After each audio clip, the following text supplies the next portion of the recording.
সবাইকে স্বাগত জানিয়ে শুরু করছি আজকে শ্রী ঠাকুরের কথা। ঠাকুরের পুজো পাঠ ইত্যাদি কেন বন্ধ হয়ে গেল আজকে সেই গল্পই আমরা শুনব। ঠাকুর বলছেন তাকে কিন্তু দর্শন করলে সব সংশয় চলে যায়। শোনা এক, দেখা এক, শুনলে শোনা বিশ্বাস হয় না, মানে সম্পূর্ণ বিশ্বাস হয় না, শুধু যদি শোনে কেউ গল্প। সাক্ষাৎকার হলে আর বিশ্বাসের কিছু বাকি থাকে না, কিন্তু যদি সচক্ষে দেখা হয় ভগবানকে তাহলে আর তো কোনো বিশ্বাসের বা অবিশ্বাসের কোনো জায়গা নেই, সম্পূর্ণই বিশ্বাস হয়ে যায়। ঈশ্বর দর্শন করলে কর্ম ত্যাগ হয়। আমার ওই রকমে পূজা উঠে গেল, মানে ওই রকম করে পুজোটা বন্ধ হয়ে গেল। কেন উঠে গেল? কালীঘরে পুজো করতাম, হঠাৎ দেখিয়ে দিলে সব চিন্ময়, মানে কোষাকুষি, বেদি, ঘরের চৌকাঠ সব চিন্ময়, মানুষ জীবজন্তু সব চিন্ময়। তখন উন্মত্তের ন্যায় চতুর্দিকে পুষ্প বর্ষণ করতে লাগলাম, যা দেখি তাই পূজা করি। একদিন পূজার সময় শিবের মাথায় বজ্র দিচ্ছি, এমন সময় দেখিয়ে দিলে এই বিরাট মূর্তি শিব। তখন শিব গড়ে পুজো বন্ধ হলো। ফুল তুলছি, হঠাৎ দেখিয়ে দিলে যে ফুলের গাছগুলি যেন এক একটি ফুলের তোড়া। ত্রৈলোক্য বলছেন, আহা, ঈশ্বরের রচনা কি সুন্দর। ঠাকুর বলছেন, না গো, ঠিক দপ করে দেখিয়ে দিলে, হিসেব করে নয়, দেখিয়ে দিলে যেন এক একটি ফুল গাছ এক একটি তোড়া সেই বিরাট মূর্তির ওপর শোভা করছে। সেই দিন থেকে ফুল তোলা বন্ধ হয়ে গেল। মানুষকেও আমি ঠিক সেই রূপে দেখি, তিনি যেন মানুষ শরীরটাকে লয়ে হেলে দুলে ঘুরে বেড়াচ্ছেন, যেমন ঢেউয়ের ওপর একটা বালিশ ভাসছে। বালিশটা এদিক ওদিক নড়তে চড়তে চলে যাচ্ছে, কিন্তু ঢেউ লেগে একবার উঁচু হচ্ছে আর একবার ঢেউয়ের সঙ্গে নিচে এসে পড়ছে। শরীরটা 2 দিনের জন্য, তিনিই সত্য, শরীর এই আছে এই নাই। অনেক দিন হলো যখন পেটের ব্যামোতে বড় ভুগছি, হৃদে বললে, মাকে একবার বলো না যাতে আরাম হয়। আমার রোগের জন্য বলতে লজ্জা হলো। বললুম, মা সোসাইটিতে, মানে এশিয়াটিক সোসাইটিতে মানুষের হাড়, মানে স্কেলিটন দেখেছিলাম, তার দিয়ে জুড়ে জুড়ে মানুষের আকৃতি। মা, এরকম করে শরীরটা একটু শক্ত করে দাও, তাহলে তোমার নাম গুণকীর্তন করব। মানে ঠাকুর একটা উপমার আশ্রয় নিয়ে মায়ের কাছে খুব লজ্জার সাথে একটা অনুরোধ করেছিলেন, নিজের শরীরের জন্যই হৃদের চাপে পড়ে, কিন্তু খুব লজ্জা করে অন্য কথা দিয়ে বলেছিলেন যে, মা, সোসাইটিতে মানুষের হাড় দেখেছিলাম, তার দিয়ে জুড়ে মানে তারের সাথে বাঁধা আছে, যাতে হাড়গুলো পূর্ণ হলে আলাদা হয়ে না যায়, ভেঙে না যায়, সেই জন্য এরকমভাবে মানুষের আকৃতি করে রেখেছি, জানো তো মা। তো এইরকমভাবে আমার শরীরটাকেও একটু শক্ত করে দাও, আমিও যাতে ওইরকমভাবে জুড়ে যদি শক্ত করে বেঁধে দাও, তাহলে আর কি তোমার নাম গুণকীর্তন করার জন্যই চাইছি, এমনি চাইছি না আর কি, আমার নিজের আরামের জন্য না, তোমার গুণকীর্তন করার জন্যই চাইছি। তো এবং কথাটা তো একদমই সত্যি, কারণ ঠাকুর নিজের জন্যই বা কী বা করেছেন বা কী বা চেয়েছেন, শুধু একটাই তো উদ্দেশ্য, যাতে মায়ের পুজো ভালো হয়, মায়ের নাম কীর্তন, মায়ের ধ্যান, মায়ের জপ, সব কিছু মাকে কেন্দ্র করেই তো, সেই সব করার জন্যই চেয়েছেন। কিন্তু এইভাবে বললেন তবুও। বাঁচবার ইচ্ছে কেন? রাবণ বধের পর রাম লক্ষ্মণ লঙ্কায় প্রবেশ করলেন। রাবণের বাড়িতে গিয়ে দেখলেন রাবণের মা নিকষা পালিয়ে যাচ্ছে।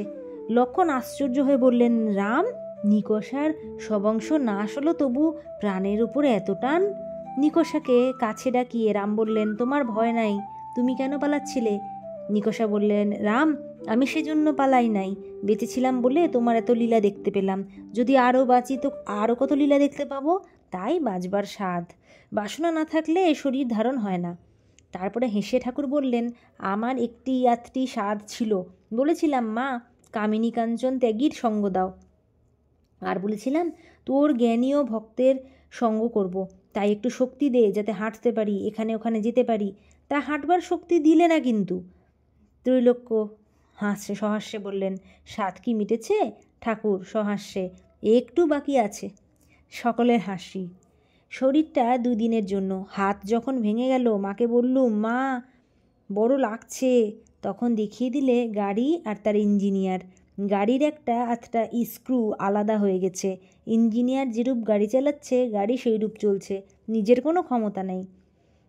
মানে যখন হাত ভেঙে গিয়েছিল, ব্যথা পাচ্ছিলেন ঠাকুর, তাই বললেন যে বড় ব্যথা পাচ্ছি, তখন ঠাকুরকে কি দেখিয়ে দিলেন মা? একটা গাড়ি আর তার ইঞ্জিনিয়ার।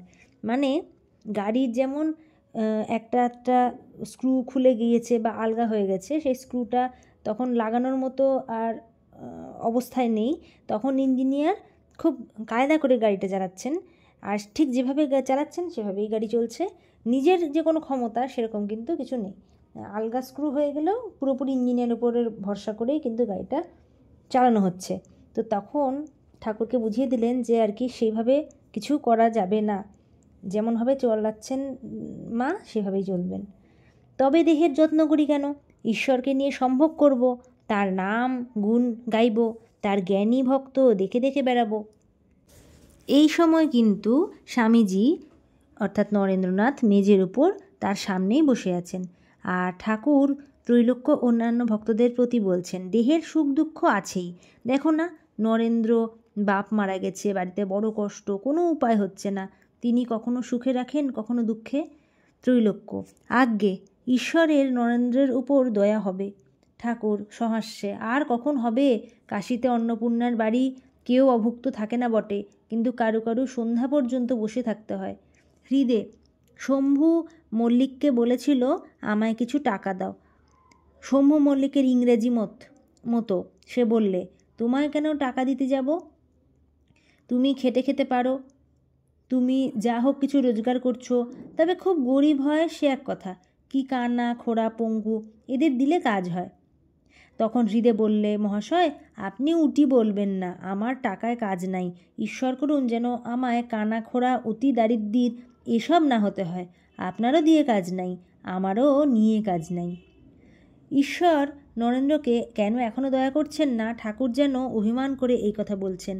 ঠাকুর নরেন্দ্রর দিকে এক একবার সস্নেহ দৃষ্টি করছেন। নরেন্দ্র বলছেন, আমি নাস্তিক মতো পড়ছি। মানে ঠাকুরের এই কথার পরিপ্রেক্ষিতে উনি এই লাইনটাই শুধু বললেন। ঠাকুর বলছেন, দুটো আছে, অস্তি আর নাস্তি, অস্তিটাই নাও না কেন? সুরেন্দ্র, ঈশ্বর তো ন্যায়পরায়ণ, তিনি তো ভক্তকে দেখবেন। ঠাকুর, আইনে আছে, মানে শাস্ত্রে আছে, পূর্বজন্মে যারা দান টান করে তাদেরই ধন হয়। তবে কি জানো, এ সংসার তার মায়ার কাজের ভেতর অনেক গোলমাল, কিছু বোঝা যায় না, ঈশ্বরের কার্য কিছু বোঝা যায় না। বিশ্বদেব সরসজ্জায় শুয়ে পাণ্ডবেরা যখন দেখতে এসেছে, সঙ্গে কৃষ্ণ এসে খানিকক্ষণ পরে দেখেন বিশ্বদেব কাঁদছেন। পাণ্ডবেরা কৃষ্ণকে বললেন, আশ্চর্য কৃষ্ণ, কি আশ্চর্য, পিতামহ অষ্টবসুর একজন বসু, এর মতন জ্ঞানী দেখা যায় না, ইনিও মৃত্যুর সময় মায়াতে কাঁদছেন। কৃষ্ণ বললেন, ভীষ্ম সেজন্য কাঁদছেন না, ওকে জিজ্ঞাসা কর দেখি। জিজ্ঞাসা করাতে ভীষ্ম বললেন, কৃষ্ণ ঈশ্বরের কার্য কিছু বুঝতে পারলাম না, আমি এই জন্য কাঁদছি যে সঙ্গে সঙ্গে সাক্ষাৎ নারায়ণ ফিরছেন, কিন্তু পাণ্ডবদের বিপদের শেষ নাই, এই কথা যখন ভাবি দেখি যে তার কার্য কিছুই বোঝবার জো নাই। এই ছিল আজকের ঠাকুরের কথা এবং কিছু মহাভারতেরও কথা আজকে শেয়ার করলাম। আশা করি ভালো লেগেছে। আমার সাথেই থাকুন আর শুনুন ঠাকুরের কথা প্রতিদিন সকাল 6টায়। সবাই বলুন জয় শ্রী ঠাকুরের জয়, জয় শ্রী মায়ের জয়, জয় স্বামীজির জয়।